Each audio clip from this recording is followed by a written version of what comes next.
माझं सोलापूर न्यूजमध्ये आपल्या सगळ्यांचं स्वागत।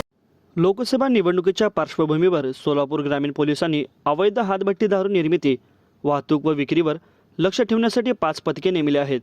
7 ते 19 मार्च या 13 दिवसात सोलापूर तालुका पोलिसांनी 11,68,390 रुपयांचा मुद्देमाल नष्ट केला। तर बुधवारी राज्य उत्पादन शुल्क विभागाने 2 तांड्यांवर छापे टाकून 6.5 लाखांचा मुद्देमाल हस्तगत केला।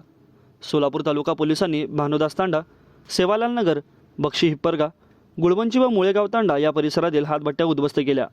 पोलीस अधीक्षक Shri sir Deshpande, upper police अधीक्षक प्रीतम यावलकर व सोलापूर तालुका पोलीस ठाण्याचे वरिष्ठ पोलीस निरीक्षक नामदेव शिंदे यांच्या मार्गदर्शनाखाली 7 ते 19 मार्चपर्यंत विशेष मोहीम राबवण्यात आली। त्यामध्ये 5,42,700 रुपयांचे 15,700 लिटर गुळ मिश्रित रसायन नष्ट करून 10 जणांविरुद्ध गुन्हे नोंदवले गेले आहेत। मुळेगाव तांडा, स्मशानपूर, बक्षी हिप्परगा व सेवालालनगर तांडा येथे चोरून हातभट्टी विकणाऱ्या 4 विरुद्ध गुन्हे दाखल करून 2,405 लिटर अंदाजे किंमत 1.5 लाख रुपये हातभट्टी हस्तगत केली। बक्षी हिप्परगा तालुका दक्षिण सोलापूर येथे जुगार खेळणाऱ्या 3 विरुद्ध गुन्हा दाखल करून 7 दुचाकींसह 4 मोबाईल आणि 1,340 रुपयांची रोकड, जुगाराचे साहित्य असे 3,74,340 रुपयांचा मुद्देमाल हस्तगत केला। 13 दिवसांच्या विशेष मोहिमेतून एकूण 11,68,390 रुपये किमतीचा मुद्देमाल जप्त करण्यात आला। माझं सोलापूर न्यूज या यूट्यूब चॅनलला सबस्क्राईब करा आणि बेल आयकॉन प्रेस करायला विसरू नका।